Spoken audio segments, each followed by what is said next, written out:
দৃশ্যে দেখা যায় শেষ হয়নি সেতুর কাজ। দুপাশে রাস্তা পারাপারের জন্য বানানো হয়েছে কাঠের তৈরি মই।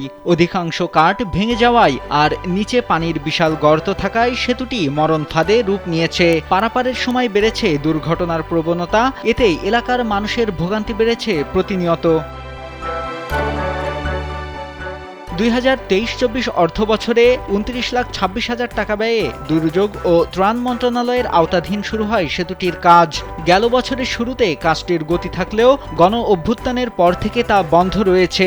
সেতু তৈরির কাজে ব্যবহৃত মালামাল রেখে পালিয়েছে ঠিকাদারি প্রতিষ্ঠান। এতে প্রতিনিয়ত ভোগান্তি পোহাতে হচ্ছে 4 গ্রামের কয়েকশত মানুষকে। হেঁটে রাস্তা পারাপার, যানবাহন, কৃষি জমির ফসল, বিভিন্ন পণ্যবাহী গাড়ি চলাচলে ঘটছে নানা ধরনের সমস্যা।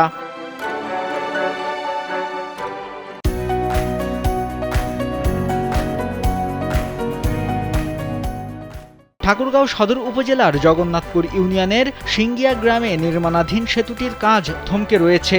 সরেজমিনে গিয়ে দেখা যায় সেতুর এমন দুর্দশা গলার কাটা হয়ে দাঁড়িয়েছে এলাকাবাসীর জন্য।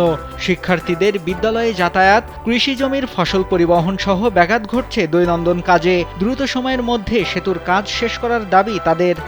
অনেক ছাত্রছাত্রীরা স্কুল কলেজে যায়, এই রাস্তাটা মেরামত না হওয়ার জন্য অনেক সমস্যা হচ্ছে। ব্রিজটা সম্ভবত আমাদের পারাপারের জন্য দিচ্ছে, কিন্তু এই ব্রিজটা থাকার জন্য আমাদের আরো অসুবিধা হচ্ছে। 8 মাস থেকে শুরু করছে, এখন পর্যন্ত কাজটা ক্লিয়ার হচ্ছে না। আর আমাদের জনগণের এখান দিয়ে আসা যাওয়া করতে কঠিন কষ্ট।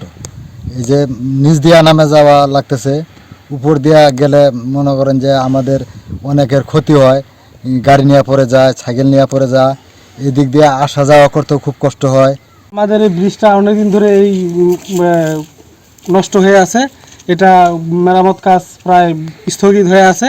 এটা যদি সম্পূর্ণভাবে ঠিক হয় তাহলে আমাদের জন্য খুব সুবিধা হবে এবং আমাদের ছেলেমেয়েরা এদিক দিয়ে স্কুলে যাচ্ছে, ঠিকমতো স্কুলে যাইতে পারতেছে না, খুব কষ্টকর। আমরা একটা ধানের গাড়িও নিতে পারতেছি না, একটা মোটরসাইকেল নিয়েও যাইতে আমাদের কষ্ট হচ্ছে। 17 নম্বর জগন্নাথপুর ইউনিয়ন পরিষদের 6 নম্বর ওয়ার্ডের ইউপি সদস্য রহমত আলী বলেন, এলাকার মানুষের সাথে দেখা হলে ব্রিজের বিষয়টি নিয়ে অভিযোগ দেন। ঊর্ধ্বতন কর্তৃপক্ষের সাথে কয়েকবার যোগাযোগের চেষ্টা করলেও কাজ হয়নি। লোকজন যাতায়াত খুব কষ্ট হয় এবং এলাকাবাসীরও কষ্ট হয়। ব্রিজটা হয়ে গেছে যেহেতু ওখানে মাটি ফেলাইলে কিন্তু জায়গাটা ক্লিয়ার হয়ে যায়। আমি জনপ্রতিনিধি হিসাবে আমি চাচ্ছি যে রাস্তাটা ক্লিয়ার হোক, জনগণের ভোগান্তিটা কমুক। এ বিষয়ে সংশ্লিষ্ট ঠিকাদারি প্রতিষ্ঠান মেসার্স রাসেল পরিবহনের সাথে কয়েক দফায় যোগাযোগের চেষ্টা করা হলেও তারা ফোন রিসিভ করেননি। পরে উপজেলা প্রকল্প বাস্তবায়ন কর্মকর্তা আবু শোয়েব খানের সঙ্গে যোগাযোগ করা হলে তিনি বলেন, চলতি বছরের জুন পর্যন্ত কাজ শেষ করার মেয়াদ রয়েছে। ভোগান্তি নিরসনে ঠিকাদারি প্রতিষ্ঠানের সাথে যোগাযোগ করে কাজ করা হবে। এই প্রকল্প মেয়াদ আছে জুন পর্যন্ত, জুন 2025 পর্যন্ত কাজ চলছে। একটা প্যাকেজ একসঙ্গে একটা ঠিকাদার 5টা বা 6টা কাজ পেয়েছে, তারা কাজ করতেছে, কাজ শেষ হয় নাই রানিং প্রকল্প। আচ্ছা, আমি এটা ঠিকাদারকে টাকা দিয়ে দ্রুত কাজটা সমাধান করে ফেলবো। এলাকাবাসীর দাবি, দ্রুত বাকি কাজ শেষ করে সেতুর দুপাশে সংযোগ সড়ক করা হবে। এতে 4 গ্রামের বাসিন্দাদের যাতায়াতের দুর্ভোগ কমবে।